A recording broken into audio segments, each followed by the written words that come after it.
Hey, salut les Nakama! Écoutez, une petite vidéo vraiment de théorie. Mais là, celle-là, attention, ça va être du lourd, de lourd, de lourd, de lourd. Va falloir vous accrocher parce que moi-même, quand je l'ai rédigé, je me suis arraché les cheveux, mais j'ai kiffé. J'ai kiffé. Donc voilà, en tout cas pour commencer, merci, merci parce que vraiment c'est un truc de ouf. J'ai des abonnés, j'ai un petit équipage de Nakama, il y a 6 petits abonnés tranquilles, c'est en train de monter mon petit équipage sur notre chaîne YouTube, mais nous on s'en fout, on est ici, on va monter jusqu'à 10 et on va attaquer les autres mecs qui sont sur les chaînes YouTube. On va attaquer les autres YouTubeurs qui ont plus d'abonnés que nous. On est un petit équipage, mais nous on file pour le One Piece, on respecte rien. Voilà, moi je suis le capitaine Kenichimaru. Non, faut que j'arrête mes conneries. Donc voilà.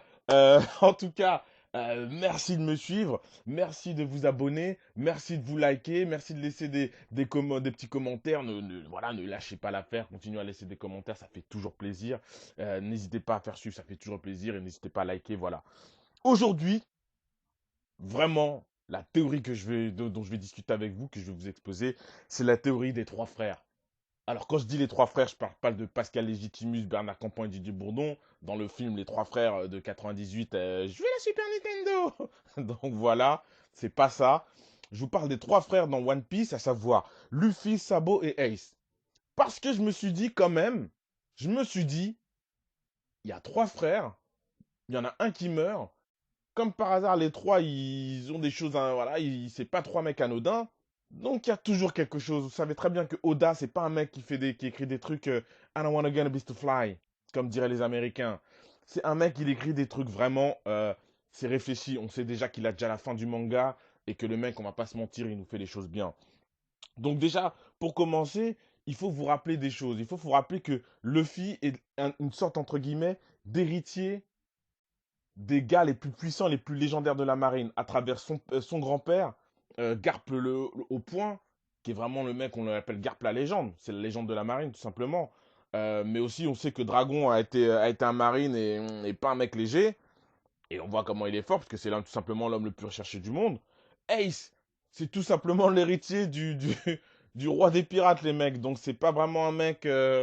C'est un mec, ça coule dans ses veines, comme disait Zadan ou Dadan, ou comme disait, quand je dis Dadan, c'est pas le rappeur du 29, hein. C'est les brigands des forêts, là. Et puis, bah, Sabo, c'est tout simplement un noble. Il est issu d'une famille noble d'un royaume. C'est quasiment, c'est pas Tenrubito, mais bon, il est l'étape en dessous, quoi. Donc voilà. Donc ça, c'est tout simplement pour vous situer déjà que on a trois mecs qui sont frères et qui sont pas n'importe qui. Donc on va commencer peut-être pour vous expliquer un peu à travers les trois frères, trois mythes, et à travers ces trois mythes, une explication de ce qui va se passer dans One Piece et de ce qui s'est déjà passé dans One Piece. Je vais peut-être vous expliquer déjà Luffy. Luffy, pour moi, il représente Lucifer, entre guillemets. C'est un dé, mais il représente Lucifer, c'est-à-dire, entre guillemets, l'ange déchu, où il faut voir aussi, vous pouvez aller sur Wikipédia, Lucifer, c'est celui qui brille, celui qui apporte la lumière. Et on voit que Luffy, c'est vraiment le mec, c'est normal aussi dans un shonen, mais c'est le personnage qui a l'air simple, mais en même temps, des fois, qui a l'air teubé, qui rigole pour rien, qui aime manger. Mais en même temps, des fois, il comprend des trucs plus vite que d'autres. Il a une sorte d'intuition animale. Donc voilà, Luffy, c'est vraiment l'ange déchu, parce qu'il il était censé d'ailleurs par son grand-père qui voulait faire de lui un marine, et d'ailleurs pas un petit marine, un grand marine. Et d'ailleurs, on voit que Luffy, il est déjà devenu un grand pirate, vous imaginez ce qu'il aurait été un marine, très certainement facilement un vice-amiral, très facilement, et même un postulant pour un titre d'amiral. Bon, ça c'est autre chose. Donc voilà, on voit que Luffy, il veut briller, c'est l'ange déchu par rapport au chemin que son grand-père, pas que son père, mais que son grand-père voulait peut-être l'orienter. Mais c'est aussi un ange déchu. Pourquoi? Parce qu'on sait très bien que les dés, les gens qui ont dés dans leur... Ce sont les ennemis naturels du gouvernement et surtout des Tenrobito. Pourquoi? Parce que peut-être il y a une alliance, peut-être ça c'est d'autres théories, il y a tout un tas de théories hein, sur les dés, qui sont les descendants d'un peuple ancien, mythique, qui a créé peut-être les armes antiques, voilà, pourquoi pas. Mais en tout cas, on voit que Luffy, c'est vraiment celui qui, l'ange déchu, c'est vraiment le Lucifer. Et souvenez-vous que Lucifer aussi, on l'appelle le roi de l'aube.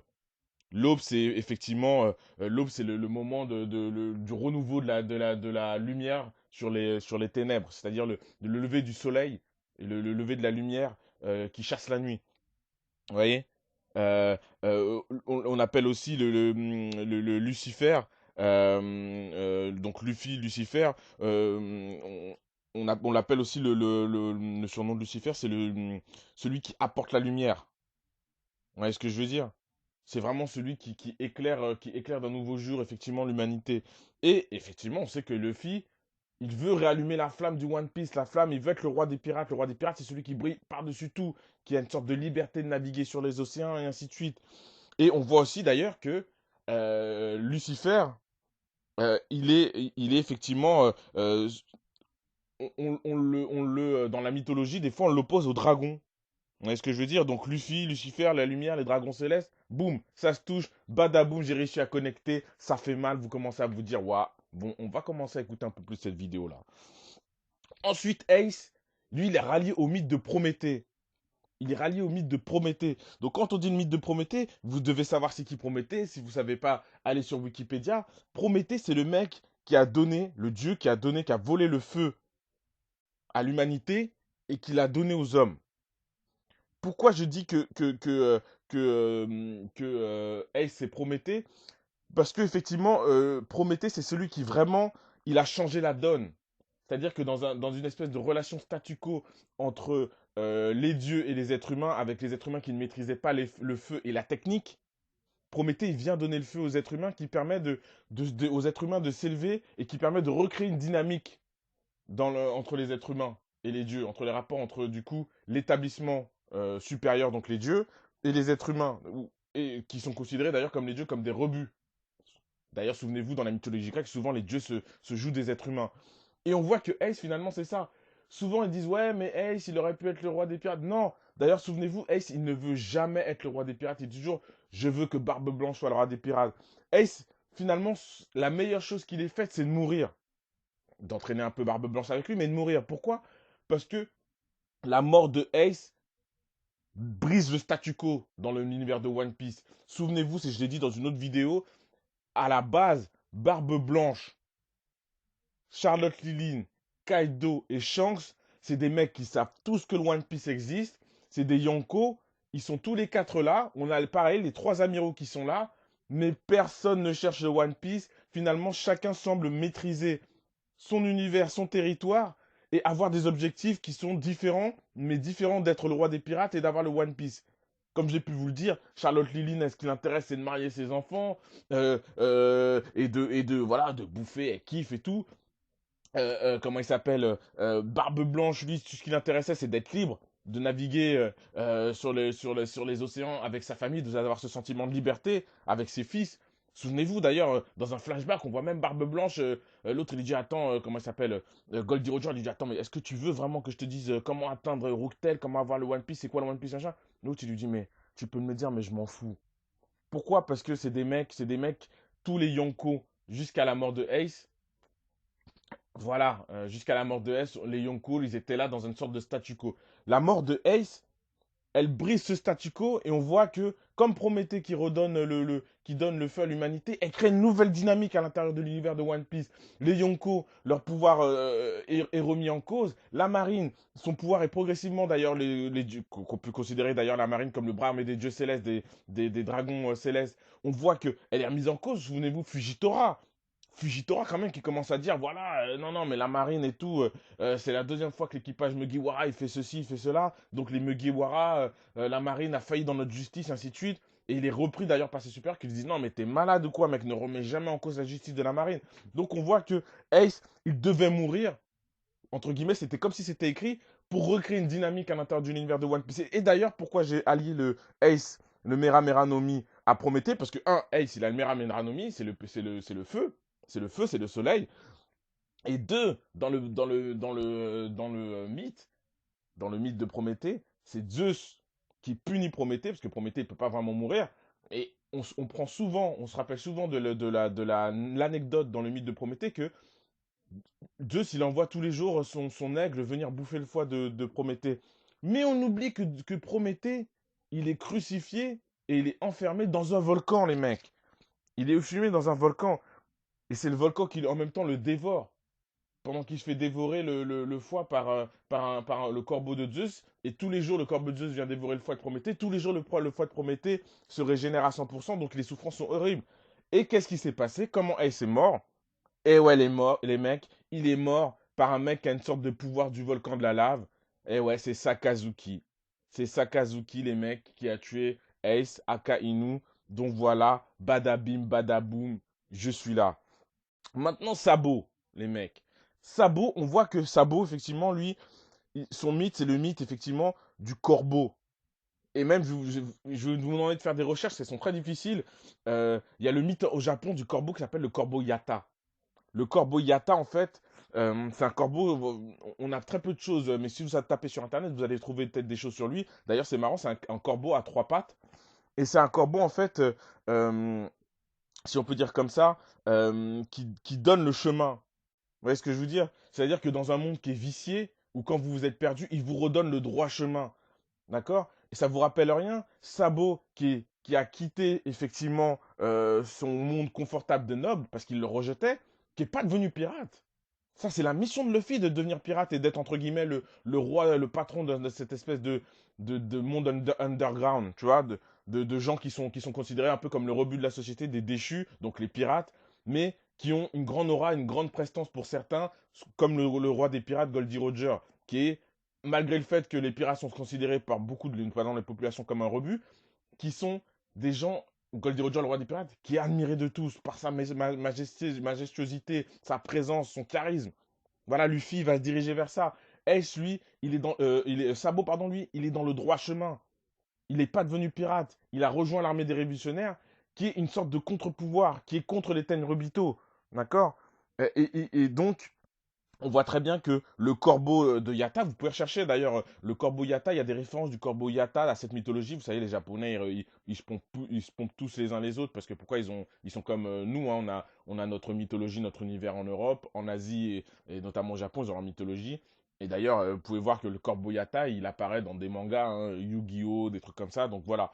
Même dans les Chevaliers du Zodiac, si je dis pas de bêtises, le gars, le Chevalier du Corbeau, en japonais, il s'appelle le Chevalier d'Argent, c'est le Corbeau, il fait référence à des attaques du Corbeau Yata. Bon, bref. Euh, et donc, effectivement, aussi, le Corbeau Yata, son autre aussi dans le mythe japonais, on l'appelle aussi l'incarnation du soleil, les mecs. Eh ouais, ça vous dit rien, l'incarnation du soleil? Vous voyez ce que je veux dire? Luffy, il s'est battu à Dressrosa pour avoir récupérer le fruit de Ace. Il aurait pu le récupérer. Pourquoi Oda nous a mis sur une piste où finalement Sabo qu'on croyait mort revient et en plus récupère le fruit de Ace? Parce que Sabo, tout ce temps-là, il aurait pu avoir un fruit du démon quand même. Vous voyez ce que je veux dire? Non, Sabo, c'est un mec pendant toute sa vie, entre guillemets, il est devenu fort, il a maîtrisé le haki. On ne l'a pas vu. Il aurait pu avoir un fruit grâce à l'armée des révolutionnaires. Non, on ne sait pas pourquoi il n'a pas de fruit, mais finalement, il va prendre un fruit, le fruit de Ace, comme un fruit d'héritage d'ailleurs, pour respecter Ace au point ardent, parce que voilà, c'est l'héritage de son grand frère. Et dans la mythologie, le corbeau Yata, comme Sabo, on l'appelle effectivement le dieu du soleil. Et souvenez-vous aussi, comme j'ai dit que Ace était allié on va dire, si on peut dire ça comme ça, au dieu Prométhée. Prométhée, il avait un frère. Il avait un petit frère juste après lui. Comme Ace et comme Sabo est directement le deuxième frère après Ace, on va dire si on suit en âge. Et le frère de Prométhée s'appelle Épiméthéeus. Ouais. Et Épiméthéeus, il avait une boîte. Il avait une femme, pardon. Cette femme, elle s'appelait Pandore. Vous allez tout de suite de suivre ce que je veux vous dire. Donc, Épiméthéeus, il avait une femme qui s'appelle Pandore. Et cette femme, elle avait donné une boîte à un couple. Et puis Épiméthéeus et Pandore avaient donné une boîte à un couple. Et cette boîte, c'est la fameuse boîte de Pandore. C'est la boîte qui quand tu l'ouvres, elle relâche les secrets de l'humanité, elle relâche des démons, elle relâche, voilà, tout ce que tu essaies de cacher, de mettre sous silence. Voilà, souvenez-vous, les 800 ans d'histoire perdue, les siècles perdus, les secrets des Tenryubito. Voilà. Donc moi, je pense aussi que à travers ça, à travers ce mythe d'Épiméthéeus, euh, on va dire que Oda, il essaie de nous dire qu'à un moment donné dans l'histoire, Épiméthéeus, il va donner à un couple de personnes, on va dire, c'est-à-dire Sabo, il va donner à un couple de personnes la possibilité d'avoir accès au secret ultime. Pour moi, ce secret ultime, c'est le secret des poneglyphes. Voilà, tout simplement. C'est le secret des poneglyphes, le secret de l'histoire cachée, le secret de l'humanité qu'on ne sait pas, et la véritable histoire que le gouvernement essaie de cacher. Et je pense tout simplement que Sabo va permettre à Luffy, vers la fin du manga ou à un moment donné dans le manga, va permettre à Luffy et à Robin, puisque dans le mythe c'est un couple, à Luffy et à Robin d'avoir accès au mystère des poneglyphes et au mystère des 800 ans d'histoire cachée, au mystère voilà, même de la question de c'est quoi les dés, au mystère des Tenryubito. Donc voilà. Et je pense d'ailleurs que si je devais faire la boucle sur cette petite vidéo que je suis en train de vous dire, que effectivement, Ace, son rôle, effectivement, c'était de mourir pour briser les statu quo des Yonko et de recréer une dynamique qui va permettre de changer cet univers de One Piece définitivement. C'est pas juste de pouvoir avoir un autre Yonko et faire voilà, mettre un nouveau roi des pirates. C'est pas pour rien que les trois frères sont liés et que les trois frères sont liés à des mythes forts. Ace, il fallait qu'il meure. C'était quelqu'un d'important, mais il fallait qu'il meure justement parce qu'il était important et que son sacrifice, comme Prométhée qui donne le feu, devait réallumer une flamme dans l'univers de One Piece et devait vraiment définitivement balayer, changer les cartes dans l'univers de One Piece. Je pense que Luffy, lui, il va être dans l'univers de One Piece clairement le roi des pirates, c'est-à-dire le roi de ceux apporter la lumière et vraiment rapporter cette majestuosité et cette prestance que le roi des pirates, quelqu'un comme Goldie Rogers avait, c'est-à-dire un roi des pirates qui, même les gens, les populations, vous souvenez-vous, Dressrosa, souvenez-vous, Alabasta, qui va permettre à des gens, même dans des royaumes, des populations, de dire c'est le roi légitime. C'est-à-dire que s'il y a le roi du gouvernement, c'est le roi, lui, c'est le roi légitime des mers. Et on le respecte parce que il veut naviguer librement, mais c'est pas quelqu'un qui veut détruire la population, qui veut faire du mal. Il a son sens de la justice et son sens de la justice ne, fait qu'il n'attaque pas les gens. Il a tendance plutôt d'ailleurs toujours lui faire protéger, mais se défendre, protéger les gens. D'accord? Il protège ses amis, il protège ses intérêts, il protège les gens qu'il aime. Voilà. Et Sabo, lui, il va être, entre guillemets, le roi ou le bras droit d'un monde, entre guillemets, pour moi, hein, à la fin de One Piece, d'un monde débarrassé des Tenryubito. Ou en tout cas, où les Tenryubito auront plus l'influence qu'ils ont. C'est-à-dire que Sabo, lui, il est vraiment, entre guillemets, comme comme je le disais, le Corbeau Yata, celui qui va remettre le monde dans le droit chemin. Un chemin qui doit s'effacer des Tenryubito, de cette espèce de justice hardcore, qui est incarnée d'ailleurs par Sakazuki. Lui, il se prend pas la tête, un marine, il est faible, il le tue. Il tue un marine comme un pirate, Sakazuki, souvenez-vous, lui, sa justice, elle est vraiment trop hardcore. Donc Sabo, lui, on va dire, c'est comme si avec les révolutionnaires, il va refondre le monde de One Piece. Il va recréer une société égalitaire, entre guillemets, où les Tenryubito, ils sont plus d'ailleurs non plus des espèces d'êtres intouchables qui commettent des crimes, qui utilisent des armes, qui font de la vente d'armes, qui font de l'esclavage, ainsi de suite. Donc voilà, j'espère que vous avez bien compris ce que j'ai essayé de vous expliquer à travers cette petite vidéo. N'hésitez pas à liker, abonnez-vous. Franchement, les mecs, si j'ai 10 abonnés, 10 Nakama, vraiment, je sais pas ce que je fais. Je crois que je fais péter une bouteille de champomy. Non, même pas, vas-y. Une bouteille pas de champagne, de mousseux. Parce que là, vraiment, là, je dois avoir 10 centimes de bénéfices sur mes vidéos. Je les investis direct dans une bouteille de mousseux, leader price. Et là, on va kiffer. On va faire une fête énorme. Et le lendemain, je ferai une vidéo juste pour vous montrer en mode very bad trip la tête que j'ai. Non, je déconne. Vraiment, vous verrez jamais la tête de Kenichimaru, le mec de l'ombre. Donc voilà. Mais en tout cas, merci de m'avoir suivi. Cette semaine, il va y avoir le chapitre de One Piece, parce que la semaine dernière, on n'a pas eu de chapitre. Donc là, vraiment, la semaine dernière, on était comme des clochards à se gratter, à pleurer sous la douche. Mais pourquoi il n'y a pas de chapitre et tout, enfoiré d'Oda? Non, non, mais voilà. Donc en tout cas, merci de m'avoir suivi. Likez, double likez, commentez, faites-moi des remarques. Faites tourner cette vidéo. Abonnez-vous les mecs, les Nakama. Et je vous dis à la semaine prochaine. Allez, peace.